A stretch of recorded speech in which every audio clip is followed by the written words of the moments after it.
Fundamental of partnership के अंदर P&L appropriation account बनाते समय 3 एडजस्टमेंट्स को हमें डील करना होता है, जो कई बार हमें P&L एप्रोप्रिएशन का फॉर्मेट बनाते समय हमें देखने को नहीं मिलती है। वो तीनों एडजस्टमेंट्स है manager commission, partners interest loan, interest to partners loan, या रेंट टू पार्टनर। ये तीनों की तीनों एडजस्टमेंट जब भी किसी क्वेश्चन के अंदर आ जाती है तो एक स्टूडेंट के लिए दुविधा का विषय हो जाता है कि हमने तो फॉर्मेट के अंदर इनको देखा ही नहीं है, तो इनको कैसे डील करना है।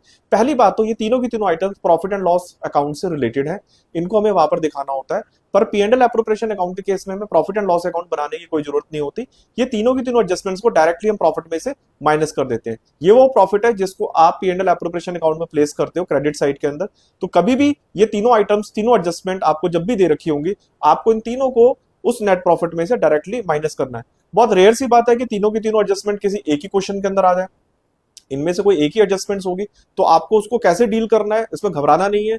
ये नहीं सोचना कि ये तो फॉर्मेट के अंदर तो दे ही नहीं रखा, तो उसको हमें कैसे डील करना है। फॉर्मेट के अंदर नहीं है, बट हमें इनको डील करना होता है डायरेक्ट सब्ट्रैक्शन के थ्रू। डायरेक्ट इनको माइनस करना होगा नेट प्रॉफिट में से, शो कहीं नहीं करना, इस बात का हमें ध्यान रखना है। Thank you so much.